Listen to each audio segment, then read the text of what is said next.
Are you aware of what really happened to you? No, I'm not. Or can you talk about I can talk about it, but I'm not aware of what really happened to me. Yeah. All I know is that I went to a friend's birthday party. I gave a friend a birthday party. Mm-hmm. Hello. You thought was your friend. Well, we ain't even gonna touch on that. Yeah. I came home like I would normally do. Tell you something. Your lawyers are about to have a whole lot to handle. I told you once and I'm going to tell you again. I'm not one of these new bitches to doing this, baby. I'm 14 years in, been sued by some of the best. Okay, check my lawsuit record. Stayed in court with Sheree, stayed in court with Chris Stokes, stayed in court with XYZ Company, stayed in court with Music Company. And I'm here to let you know, baby, it's going to take more than a little piece of statement on a lawyer's it's going to take more than a little piece of statement on your lawyer's letterhead claiming rumors about an inappropriate relationship to scare me. Because if that's the term that we're going by, inappropriate relationship, the person is claiming that you had an inappropriate relationship. If that's the thing that we're hanging on to, then baby, you, Mr. Walker, you don't even want to waste your time sending me nothing on your fax paper because the relationship was extremely inappropriate. This whole situation has become one of the most exhausting dramas online, and once again, Tamar is being accused of bending the truth. Ever since Tamar and Funky Dineva started tearing each other down publicly, fans have been confused about who's actually telling the truth. Tamar has been claiming she nearly lost her life, needed emergency surgery, and strongly hinted that Funky had something to do with the incident. On the other hand, Funky has denied every bit of it and warned her to keep his name out of her mouth unless she wants the real story exposed to the world.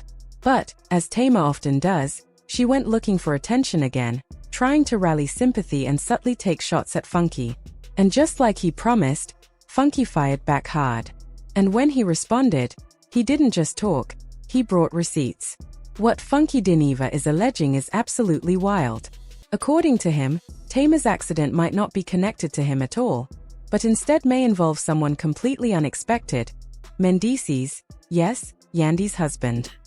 Part of the problem with this whole thing was, Tamar, is that I was never comfortable with the relationship that you and Mendeecees had in front of me, okay? All of that, you at the music video shoot in your booty shorts, sitting on top of him meeting us up at restaurants every time we met up, I was very uncomfortable with it. And if we gonna tell it, let's tell it all. A few months back, Tamar claimed she woke up covered in blood, missing a couple of teeth, and had absolutely no memory of what led to the incident or who was responsible. Immediately, people began pointing fingers at Funky Dineva, assuming he might have played a role since they had been together the night before celebrating his birthday. Social media quickly turned on him, accusing Funky of being a woman hater and a terrible friend. When Funky asked Tamar to clear the air and tell people he wasn't involved, she stayed silent, because Tamar loves attention, no matter if it's positive or negative. In her mind, publicity is publicity. Funky insisted he had nothing to do with what happened and made it clear he had no knowledge of whatever went down with her that night. I want to know what all the hell going on, bitch. I want to know what's going on too, bitch, okay? The lady got on the internet and said she almost died. Now listen, let me just go ahead and get this out the way, okay, before we even get at the top of the show. I don't know what happened to the lady. Okay, for those of y'all that don't know, I'm talking about Tamar Braxton. I don't know what happened to the lady. Tamar basically treated Funky like he was nothing more than a small obstacle in her quest for attention. She kept taking jabs at him publicly, claiming she didn't need him for anything, all while continuing to confirm that something serious did happen to her that night.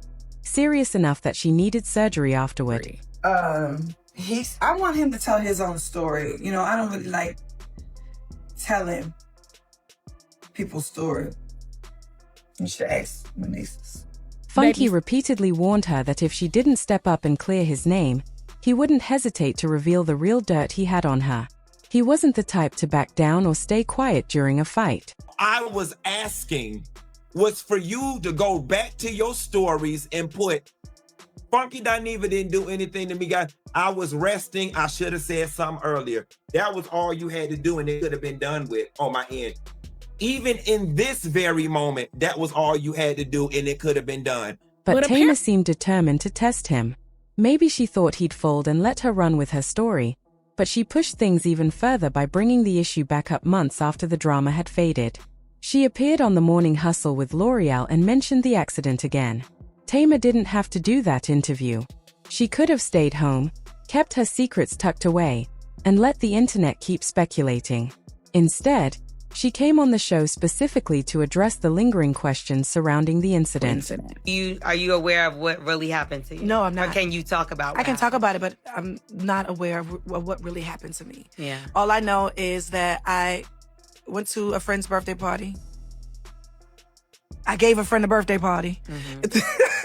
Hello. You thought was your friend. Well, we ain't even gonna touch on that. Yeah.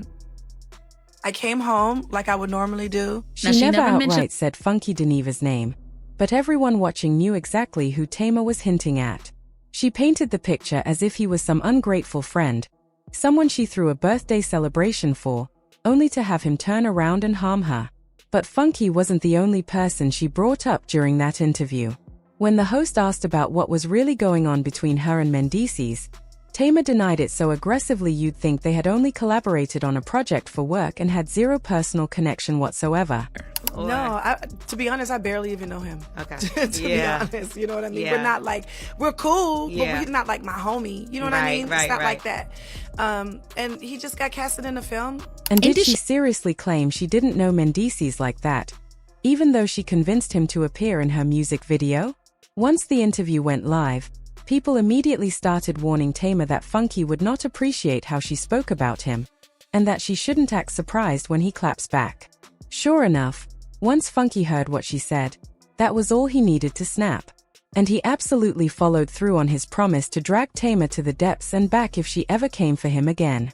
Funky revealed that the only reason he didn't go home with Tamar that night was because she had already linked up with another friend, someone who looked ready to handle the situation, if you catch his drift. And that friend turned out to be none other than Mendeecees, the husband of Miss Yandy Luther King herself. I did not get out the car and go upstairs with Tamar when we got back to her house. Because after her and Mendeecees got through kissing in the back of that goddamn car, I figured they wanted to be up there privately. That is why when we got dropped off at Tamar's house, I did not go upstairs. I got in my damn car and went home because you was sitting on his lap in that goddamn Uber and y'all ass was kissing, okay? And the shit made me damn uncomfortable. Apparently, Mendeecees and Tamar had been together the entire night. They just made sure to keep their distance whenever cameras were nearby so no one would catch them looking too cozy. But everyone at V12 already knew what was going on, and the moment filming wrapped, they were all over each other right in front of Funky. Tamar claimed she barely knew that man, yet according to Funky, they were kissing the whole ride back to her place and eventually ended up together after he left for home. But this is where things take an even stranger turn. Funky says it wasn't just Tamar and Mendeecees going back to her house. A third man went with them. This is the same person Tamar later said found her unconscious. However, Funky insists that this man didn't simply discover her in that condition, and suggests that both he and Mendeecees may have been involved in whatever happened when the situation suddenly went very, very wrong. If anybody know who happened and what happened to your damn teeth, it's Mendeecees and his best friend, because they was the ones who went upstairs with you. Now, I don't know whether they was fucking your ass from the back and ran your head through the headboard or what, okay? But if anybody need to be investigated on what happened to you in your damn teeth, it need to be Mendeecees and his friend, because that's who went upstairs with you. Now the internet is buzzing with theories that all three of them were involved in something intimate that spiraled out of control, ultimately leaving Tamar hurt. Others believe Mendeecees may have gotten aggressive with her, and at this point, only he and that other man truly know what went down behind those closed doors. More about the whole thing was the fact that you don't get to go around and create media shitstorms that involve other people without their permission. That whole, my teeth fell out and I don't know what happened. Tamar, like, sis, And then you had that Spanish lady make that video down in Miami lying. There is nobody who had the amount of mouth trauma that you had that healed that quickly. He claimed Tamar rushed to drop that music video only because people had already spotted her in a questionable situation. According to him, she was sitting at Ruth's Chris while a certain man was getting way too familiar under the table, and that Tamar knew exactly what she was doing. At this point, it's looking like Tamar picked a fight she can't win. Funky isn't scared of lawsuits.